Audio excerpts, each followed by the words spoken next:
traditions.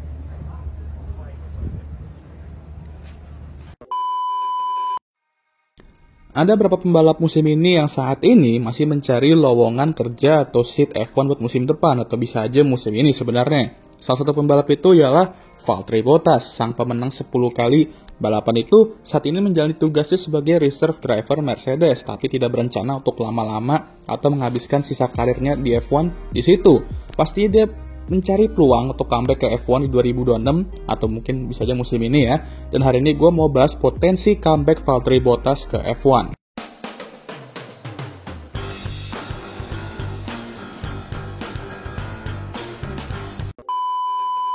Musim 2024 benar-benar musim yang gimana ya cara jelasinnya ya? Tidak seburuk yang kertas tulis kali ya untuk Valtteri Bottas. Secara pace dia ada, apalagi di qualifying dimana dia mendominasi Guan Yu Zhou dalam aspek itu.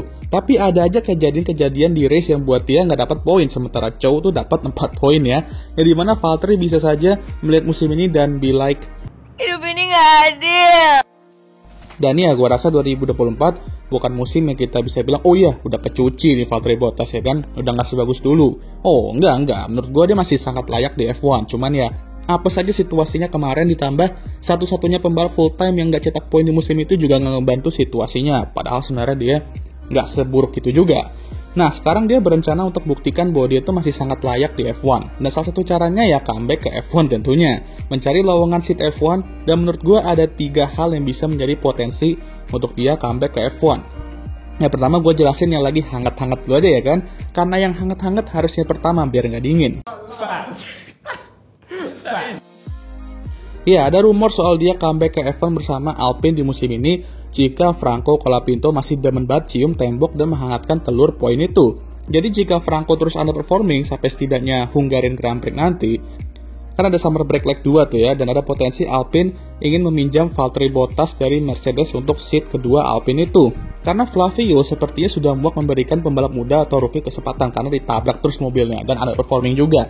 Jadi approach mereka sepertinya mau ganti ke pembalap veteran agar Alpine bisa lolos dari juru kunci klasemen itu. Dan menurut gue ini bisa berhasil dalam jangka pendek. Karena ingat, musim lalu ya kan, ketika ada kondisi di mana balapan tuh hujan atau chaos, pembalap berpengalaman tuh kayak Valtteri contohnya, bisa saja memanfaatkan itu untuk meraih poin-poin besar atau bahkan podium kayak Nico Hülkenberg kemarin. Jadi sepertinya itu approach Alpine jika Franco tidak menunjukkan perkembangan. Tapi kita juga harus ingat teori Saipul 2020. Rencana jangka panjang itu penting banget untuk tim, dan setidaknya setiap tim harus memiliki satu pembalap muda yang bisa diandalkan untuk jangka panjang. Nah itu gue setuju, betul tuh. Kita harus ingat tahun depan Pierre tuh udah 30 tahun, dan Valtteri malah bulan depan bakal berumur 36 tahun, dan next year itu 37. Jadi untuk jangka panjang ya kalau ini approach mereka nantinya bakal kurang Alpine. Tapi ya lihat kondisi mereka sekarang ya ini lebih ke panic driver switch sih kalau bener ya, atau panic buying kalau di olahraga bola ya.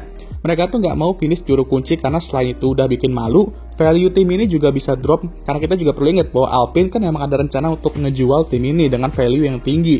Kalau finish juru kunci, value mah nggak tinggi, tapi waktu win tunnelnya yang tinggi. Nah opsi kedua yang sempat hangat juga sebelumnya ialah Cadillac untuk musim depan. Nah ini gue juga agak sedikit bingung ya, karena ini udah bulan Juli dan OTW Agustus ya, yang dimana sudah melewati setengah 2025, tapi kok belum ada hawa-hawa mereka bakal ngumumin satu pembalap mereka lah untuk musim depan.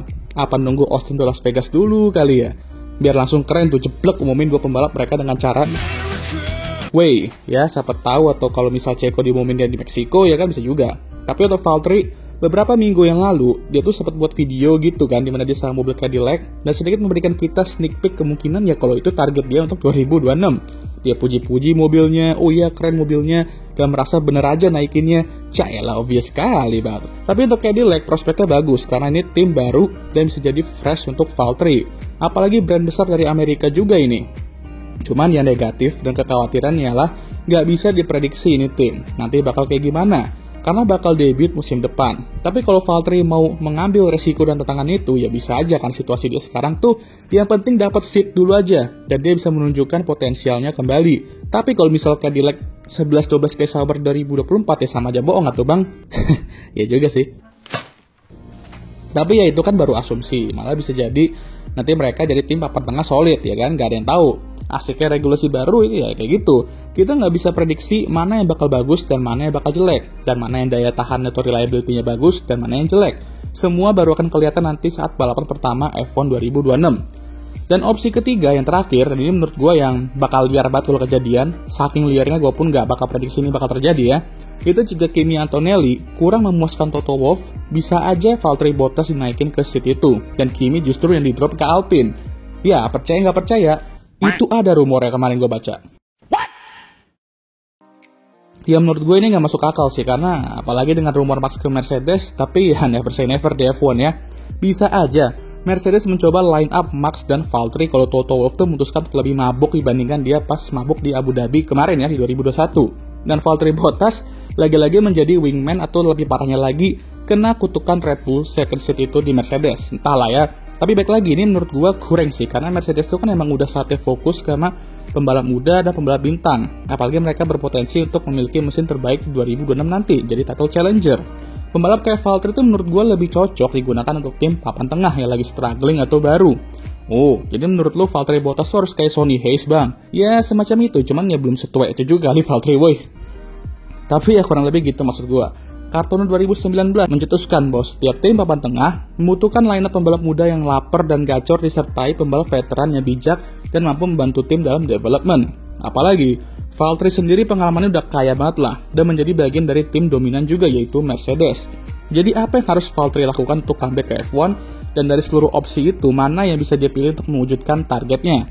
Kalau menurut gue sih ya, seandainya Alpine mau merusuhkan satu Argentina dan ngedrop Franco saat summer break leg kedua nanti, Valtteri ambil aja peluang itu untuk nyetir Alpine, menunjukkan kelayakan dia di F1 sambil berharap Alpine bisa improve mobilnya dan Valtteri juga bisa menderek mobil itu jauh-jauh dari juru kunci. Lalu di sini kan berarti harapannya dia bisa menarik banyak perhatian, gak cuma Alpine, tapi tim-tim kayak Cadillac juga. Jadi mirip-mirip kayak Nico Hülkenberg saat di 2020 waktu itu, di mana dia memanfaatkan peluang jadi pembalap tembak, dan itu membuat banyak tim mulai kembali tertarik untuk ambil dia, dan emang delay satu musim aja, tapi kan kita bisa lihat doi sekarang. 37 tahun, OTW 38 tahun ini ya, akhirnya mencapai salah satu goalsnya yaitu podium. Valtteri bisa melakukan hal yang sama jika kesempatan itu datang, dan enaknya nanti dia juga memiliki beberapa opsi dan dia bisa pilih. Jadi ya sekarang Valtteri emang harus nunggu situasi. Jika Franco masih Armstrong dan Alpine butuh dia, ya ambil aja. Mau sebapuk apapun Alpine itu, tapi kalau untuk kembali membuktikan kelayakannya, ya ngapain nolak ya toh? Tapi kalau Alpine masih secinta itu sama Franco dan cakra Argentinanya, ya tunggu Cadillac aja. Tapi negatifnya, dia kan belum bisa buktiin kenapa harus dia yang diambil gitu kan. Lalu kalau dia juga ambil, ya kan negatifnya juga kita langsung jeblok balapan di tim yang kita nggak tahu nanti performa debut itu seperti apa. Dan ada karatan nggak balapan selama semusim. Tapi ya untuk pembalap sekelas Valtteri Bottas, gue rasa itu nggak akan jadi masalah. Yang masalah itu nanti kalau misalkan dia ambil seat Franco, lalu netizen Argentina tuh pada nggak seneng, diserang pula ntar sosmednya, dan nanti base handstone juga bakal didemoin. Ya wes dah, sekian video kali ini. Gimana menurut kalian? Jangan lupa like, subscribe, agar kalian bisa tembus 10k sub sebelum akhir tahun. Share video ini, dan jangan lupa juga untuk menyalakan lonceng notifikasi agar kalian semua tahu ketika gue ngupload video baru. Jangan lupa juga untuk follow Instagram gue. Oke lah, udah capek coy. Seperti biasa video ini akan ditutup oleh I'm Emma Watson. Thank you for watching.